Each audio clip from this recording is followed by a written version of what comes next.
Kami sajikan menu diskusi pertama di Kompas Petang, Saudara. Usai mantan Menteri Agama Yakut Khalil Qaumas ditetapkan sebagai tersangka dugaan korupsi kuota haji 2023-2024, Komisi Pemberantasan Korupsi segera memanggil Yakut untuk diperiksa. KPK ingin mendalami diskresi atau keputusan yang diambil Yakut semasa menjabat sebagai Menteri Agama. Dalam melakukan pembagian kuota haji disebut oleh KPK bertentangan dengan ketentuan, yakni sebesar 50% untuk haji reguler dan 50% untuk haji khusus usai pemerintah Arab Saudi memberi tambahan kuota haji tahun 2023-2024 sebanyak 20.000 kuota. Padahal sesuai aturan, kuota haji seharusnya dibagi 92% untuk haji reguler dan 8% untuk haji khusus. Yang dilakukan diskresi, di mana diskresi tersebut bertentangan dengan ketentuan perundangan penyelenggaraan haji di Indonesia. Tentu dari proses diskresi itu kemudian KPK mendalami motif dan inisiatifnya seperti apa. Di sini KPK juga masih paralel menunggu hasil hitung kerugian keuangan negara oleh kawan-kawan BPK. Tentu kita semua juga berharap proses hitung bisa segera tuntas. Tidak ada. Terima kasih. Lewat keterangan tertulis kepada Kompas TV, kuasa hukum mantan Menteri Agama Yakut Khalil Qaumas mengaku menghormati langkah yang diambil KPK setelah penetapan tersangka kliennya. Sejak awal, Yakut Khalil Qaumas disebut kooperatif dalam setiap pemanggilan penyidik, sehingga kuasa hukum berharap kliennya mendapat keadilan dan mengedepankan asas praduga tak bersalah. Tidak ada. Terima kasih. Kami menyatakan menghormati sepenuhnya proses hukum yang sedang berjalan. Sejak awal proses pemeriksaan, klien kami telah bersikap kooperatif dan transparan dengan memenuhi seluruh panggilan serta prosedur hukum yang berlaku. Itu kata kuasa hukum Yakut Khalil Qaumas, Melisa Anggraini, kepada Kompas TV.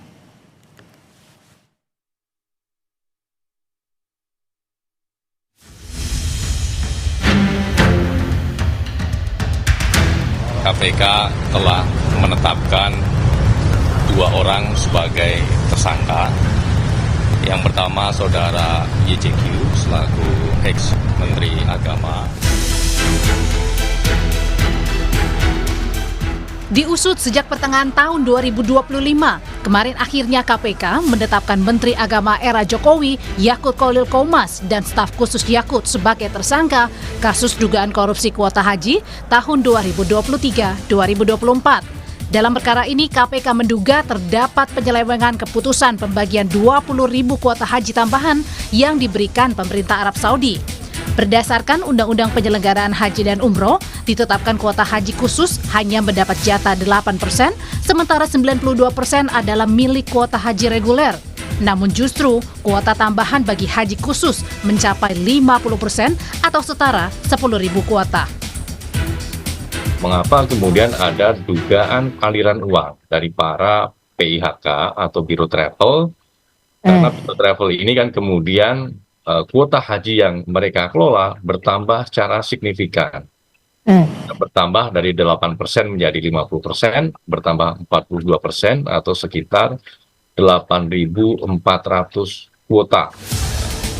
Sebelum ditetapkan tersangka, Yakut 2 kali menjalani pemeriksaan, 7 Agustus 2025 dan 1 September 2025. Yakut kala itu mengatakan pemeriksaan keduanya di KPK adalah untuk mendalami pemeriksaan pertamanya pada bulan Agustus lalu. Namun soal materi pemeriksaan, Yakut tak menjawab. Ya, memperdalam keterangan yang saya sampaikan di pemeriksaan sebelumnya, di penyelidikan. Jadi ada pendalaman. Ada berapa pertanyaan yang didalami? Insya Allah kalau saya nggak salah ada 18. Ya materi sampaikan tanya. Peneliti Pukat UGM Zainur Rohman justru mempertanyakan motif di balik pembagian kuota haji yang sangat besar dilakukan oleh Yakut Khalil.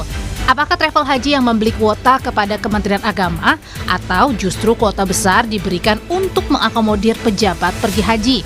Zainur juga mempertanyakan penetapan tersangka mantan menteri yang tidak diumumkan oleh pimpinan KPK. Apakah PIHK travel haji ini mereka misalnya membeli atau mereka itu iuran Mbak Adisti dikumpulkan kepada maklarnya itulah yang menyerahkan kepada perantaranya membagikan kepada pejabat di Kementerian Agama. Jadi sebenarnya publik juga sudah menunggu-nunggu dari lama. Kenapa KPK yang sudah pernah umumkan ada aliran dana baru sekarang tetapkan sebagai tersangka? Itu pun, mohon maaf nih Pak Mas Budi, penetapan tersangkanya itu tidak diumumkan melalui konferensi pers Mbak Adisti ya, hanya melalui keterangan oleh Mas Budi. Ditetapkannya Yakut Khalil Qomas sebagai tersangka oleh KPK menambah daftar panjang menteri di era Presiden Jokowi yang terseret kasus korupsi. Ada nama mantan Menteri Perdagangan Tom Lembong yang kemudian mendapat abolisi dari Presiden Prabowo untuk kasus dugaan korupsi impor gula. Dan ada nama Nadiem Makarim yang kini menjadi terdakwa dan sedang menjalani sidang dugaan korupsi pengadaan Chromebook. Tim Liputan, Kompas TV. Kami ulas pengusutan dari kasus korupsi kuota haji yang menjerat mantan Menteri Agama Yakut Khalil Qomas ini bersama dengan para narasumber. Bergabung saat ini kuasa hukum Yakut Khalil Qomas Melisa Anggraini dan Guru Besar Fakultas Hukum UNSUD Purwokerto Hipnu Nugroho. Selamat sore semuanya dengan Tifal di sini. Selamat sore Mbak Tifal, Mbak Melisa. Terima kasih semua sudah bergabung bersama kami. Walaupun dalam keterangan tertulis Anda, Mbak Melisa, mewakili kuasa hukum klien Anda mengaku menghormati proses hukum, tapi saya melihat dari Instagram story Anda ini ada beberapa hal yang dirasa ganjil atas penetapan tersangka Gus Yakut. Dari 5 poin yang Anda sebutkan dalam unggahan itu, bagian mana yang Anda rasa ganjil? Yang paling prioritas itu bagian mana, Mbak? Ya, dalam penetapan dalam proses hukum kasus kuota haji ini KPK membangun konstruksi bahwa ada jual beli kuota, bahwa ada pihak-pihak yang diuntungkan atas kebijakan yang dibuat oleh Menteri Agama yaitu Gus Yakut. Namun pada proses penetapan ini orang-orang yang disita, orang-orang yang sudah mengembalikan uang justru tidak ditetapkan sebagai tersangka. Tentu konstruksi hukumnya menjadi tidak utuh gitu ya, seolah-olah ada selective enforcement di dalam proses penegakan hukum ini. Itu tentu menjadi catatan besar. Yang kedua, selama ini KPK selalu menyatakan untuk menunda terkait dengan menetapkan tersangka demi kepastian hukum, menghitung adanya kerugian negara. Namun ternyata faktanya tetap ditetapkan sebagai tersangka meskipun belum ada rilis dari kerugian negara. KPK juga selalu menyatakan bahwa ada upaya melakukan aset recovery. Tanda besar tanda tanya kami adalah aset mana yang akan direcovery, mengingat dana haji ini adalah 100% dana dari jamaah gitu. Dan ada beberapa catatan yang tentu saat ini karena baru kemarin siang ya ditetapkan sebagai tersangka, beliau juga belum diambil keterangan.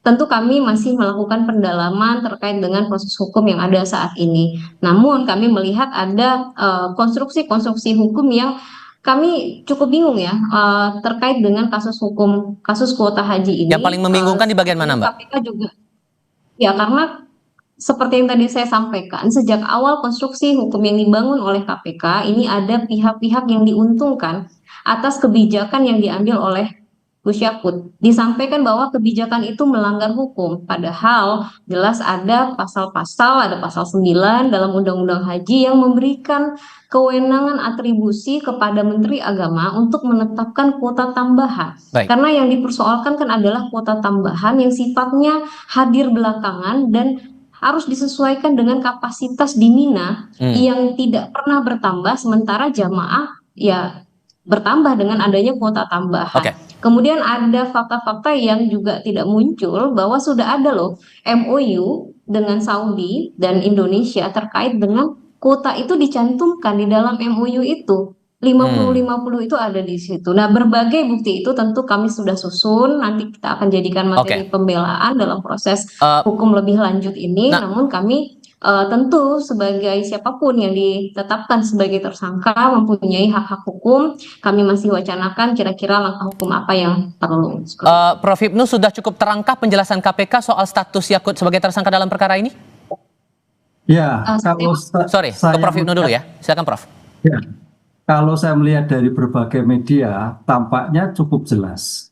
Yaitu kaitannya tadi kalau Pak Jubir KPK adalah diskresi tentang penetapan 50-50 yang harusnya 92,8%, kan gitu kan. Lah, konsep itu yang tampaknya yang menjadikan dasar permasalahan hukum. Karena kalau kita lihat dalam Undang-Undang Haji itu 92,8%, kan itu. Oleh karena itu menurut KPK adalah juga tambahan pun juga 92,8%. Tapi kemudian kan ada alasannya bahwa sudah ada MOU dari pemerintah Arab Saudi dengan pemerintah Indonesia. Apakah itu tidak dipertimbangkan juga seharusnya? Ya, makanya di situ saya kira suatu perdebatan nanti Mbak Melisa melihatnya apakah perjanjian yang kaitannya dengan Arab Saudi dengan kondisi yang ada itu bisa dipersamakan atau tidak. Ini yang menjadikan suatu konstruksi hukumnya, pertentangannya. Oleh karena itu dalam hal seperti ini memang harus dikaji secara komprehensif terhadap kondisi bagaimana situasi di Arab Saudi kan itu, dan situasi dalam konsep penambahan kan itu. Ini yang menjadi menarik. Dan menarik juga Mbak Melisa tadi, memang betul. Pertanyaan setelah kita tunggu kenapa hanya 2, kenapa tidak lain? Karena dalam suatu percepatan haji itu kan biasanya kan ada suatu unsur suap. Haji korupsi itu kan ada penyalahgunaan kewenangan yang kaitannya kerugian. Lah ini kerugian tadi sudah dihitung. Kemudian kaitannya dengan suap. Lah pertanyaannya, apakah ada suap percepatan terkait dengan untuk mendapatkan haji yang bersangkutan? Ini saya kira juga belum terlihat. Padahal kalau kita baca di berbagai media ada 400 biro kan begitu. Ini yang menjadikan suatu konsep delik korupsi yang 7 jenis itu paling tidak itu ada kaitannya dengan suap, ada kaitannya benturan kepentingan, ada kaitannya terkait dengan penyalahgunaan kewenangan yang merugikan keuangan negara. Lah ini tampaknya baru 1 Mas Tifal, yang lain belum. Apakah ini belum itu menyusul setelah kemudian ataukah bagaimana kebijakannya? Itu yang kita tunggu berikutnya seperti itu. Atas MOU itu Mbak Mel sebetulnya dalam pemeriksaan sebelumnya sudah pernah diserahkan juga ke penyidik atau belum? Iya, seluruh dokumen, seluruh keterangan terkait dengan MOU itu sudah disampaikan dan di dalam pemeriksaan sebelumnya. Nah, bahwa MOU itu kan sudah inline dengan peraturan, dengan undang-undang Haji pasal 9 yang jelas-jelas mengatakan bahwa terkait kuota tambahan itu ditetapkan oleh menteri. Lalu ada pula aturan turunannya di dalam peraturan Menteri Agama nomor 13 dan nomor 6. Kemudian dibuatlah di dalam MOU pula dan itu menjadi undang-undang. Karena apa? Kebijakan memberikan kuota pokok itu ada di dalam organisasi yang disebut OKI, tetapi untuk kuota tambahan maka menjadi privilege daripada Saudi untuk memberikan, sehingga dituangkanlah di dalam MOU. Mereka juga perlu memastikan bagaimana penempatan Anda terhadap jamaah, keselamatan jamaah dengan pemberian kuota ini. Nah, lalu dituangkanlah di dalam MOU itu berapa dari kuota reguler itu yang bisa diberikan, dari kuota tambahan yang bisa diberikan ke haji khusus, dan berapa kuota tambahan yang bisa diberikan ke haji reguler. Sehingga mengabaikan itu tentu justru sebuah kesalahan juga kepada beliau. Tambah lagi, semua proses itu dipertimbangkan berdasarkan kapasitas yang bisa mengakomodir jamaah di Mina terutama. Kalau melihat on keselamatan. Prof Ibnu, kalau melihat konstruksinya lagi, rasanya harus apa lagi yang harus disempurnakan lagi ataupun harus dipertegas lagi? Karena kan sampai sekarang dari KPK juga belum memberikan penjelasan soal ini. Ya, artinya gini, konsep kuota haji itu maksudnya seperti apa? Sebagai bentuk percepatan yang daftar tunggu yang sekarang ini, yang 20 tahun, 30 tahun, ataukah kaitannya dengan sekedar tambahan kuota? Nah ini spirit ini harus tegas, karena spirit ini kaitannya dengan untuk mengurangi daftar tinggi, daftar tunggu, berarti apakah harus menyesuaikan dengan undang-undang haji, apakah ada MOU. Nah ini yang juga harus dijelaskan oleh pemerintah. Kalau itu kaitannya dengan daftar kecepatan terhadap daftar reguler, mungkin masuk kualifikasi itu berarti ada sesuatu yang tidak tepat kan itu. Tapi kalau memang diserahkan kepada pejabat publik yang bersangkutan, lah itu Mbak Melisa yang tahu. Ini kondisi praktis, makanya saya melihat spirit dari kuota 20.000 itu dalam percepatan seperti apa. Ini yang harus dipertanggungjawabkan, harus dilihat sehingga jangan sampai terjadi ada permainan-permainan terkait dengan suap, terkait gratifikasi yang kemarin kita baca ada biro-biro yang terkait untuk mendapatkan kuota. Ini yang jadi problemnya seperti itu. Nah, soal lainnya Pak Ibnu, ini kan tradisi KPK biasanya kan ada pemeriksaan dulu atau penangkapan dulu baru kemudian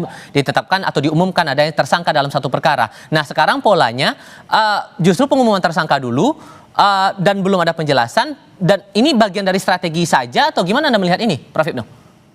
Ya, saya kira sekarang bagian strategi ya, karena masing-masing penyidik itu apakah kejaksaan, ataukah kepolisian, atau KPK itu dalam rangka melindungi asasi manusia, kan gitu. Apalagi di Kuhap baru itu nggak boleh mempertontonkan hanya sekedar baku keluar, kan itu yang terjadi. Saya kira ini sebagai bentuk batu uji terhadap undang-undang Kuhap baru, walaupun KPK ada 2 undang-undang, kaitannya undang-undang korupsi dan Kuhap baru, termasuk terkait dengan bagaimana konsep penetapan tersangka. Ini saya kira berubah sesuai dengan kondisi yang ada dengan pelindungan asasi manusia. Tapi intinya sama, bahwa penetapan tersangka berdasarkan 2 alat bukti yang cukup ditemukan.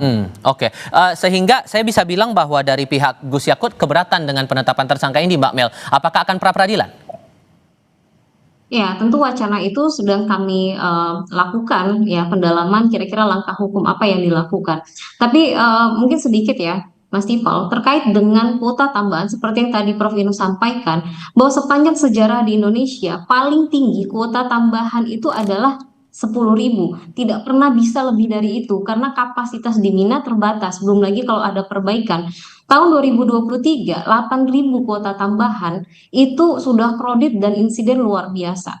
Tahun 2023 itu menjadi sebuah kajian tersendiri terkait dengan penyelenggaraan haji 2024. Sehingga kalau disampaikan ada 8.400 jamaah yang jadi gagal berangkat atau antriannya jadi rusak karena kebijakan ini, tentu kami juga akan melakukan pembelaan dengan materi-materi yang kami miliki, bahwa yang ada justru ada 10.000 jamaah haji yang semestinya belum masuk ke dalam list keberangkatan tahun 2024, namun jadi berangkat dengan adanya kuota tambahan. Kenapa tidak 18.400 kalau dengan hitungan 928? Karena kapasitas tidak memungkinkan, mau diletak di mana jamaahnya. Kira-kira seperti itu pandangan dan pertimbangan dari Gus Yakut mengambil kebijakan itu demi keselamatan jamaah. Baik. Dan itu saya rasa sangat bisa di-challenge. Oke, untuk perkara ini Prof. Hipnu sebetulnya kan bukan sekali saja begitu, apalagi di lingkungan Kementerian Agama. Menurut Anda modus yang biasa dimainkan untuk bermain di lingkaran pengurusan kuota haji dan lain-lain ini di mana? Ya, tampaknya. Prof. Hipnu silakan. Oh ya, tampaknya terkait dengan konsep percepatan, Mas. Karena kalau kita lihat di lapangan itu kadang-kadang sekarang ada informasi sekarang harus berangkat lah. Ini kan artinya memang daftar tunggu haji ataupun daftar apa kaitannya keberangkatan itu kacau balau. Nah, pertanyaan kacau balaunya seperti apa? Apakah karena ada kepentingan tadi? Apakah menunggu suatu jabat kaitannya dengan informasi yang lain? Ataukah memang dibuat seperti itu sehingga jamaah kita menjadikan terpental-pental gitu loh untuk mendapatkan suatu kursi kan gitu. Karena kalau kita lihat di lapangan, kami di lapangan, teman itu baru seminggu sampaikan harus berangkat atau 2 hari harus berangkat lah. Ini kan sulit sekali. Lah, kenapa tidak tersistem? Lah, pertanyaan ketika ketidakteraturan dalam hal daftar tunggu haji yang selama ini kita lihat, termasuk saya pun 2017 sampai sekarang belum ada tanda-tanda. Ini apakah memang karena faktor itu atau faktor lain? Itu Mas Tifal. Ini yang saya kira diungkap oleh penegak hukum. Oh, ternyata ada faktor X, oh faktor C dan sebagainya. Oh, ada kebijakan yang mungkin disalahgunakan. Nah, itu yang terjadi.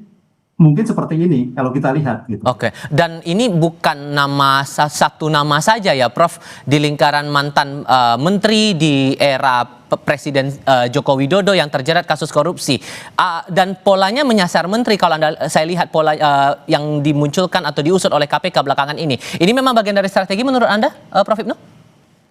Ya, mudah-mudahan ini bagian strategi yang terakhir ya. Kalau yang kemarin-kemarin kan tentang pengadaan. Tapi kalau sekarang ini juga bagian pengadaan, tapi pengadaan haji. Tampaknya memang dalam konstruksi pengadaan ini ada problem-problem besar harus dibenahi. Sehingga permasalahan ini jangan sampai terjadi permasalahan di kemudian hari. Karena memang namanya kaitannya kebutuhan pengadaan itu luar biasa. Banyak orang-orang punya kepentingan, banyak orang-orang mempunyai suatu keinginan. Sehingga ketika ketika integritas seseorang pejabat tidak bisa dikendalikan, ya integritas yang tidak tangguh, ya kejadian mungkin seperti ini. Oke, terakhir Mbak Mel, karena kabarnya akan ada pemeriksaan setelah bersatu sebagai tersangka, sudahkah ada dari pihak Anda menerima surat panggilan dari KPK? Ya, sejauh ini belum ada ya, tetapi apapun itu, tentu kami tetap memegang teguh untuk kooperatif dengan seluruh proses hukum ini dan berharap semua proses hukum yang dihadapi ke depan itu adalah proses hukum yang berkeadilan, yang transparan, yang sesuai dengan prosedur. Baik, Mbak Melisa Anggraini, Prof. Ibnu Nugroho, terima kasih banyak sudah berbagi informasi bersama kami kali ini. Sehat selalu semuanya, selamat sore.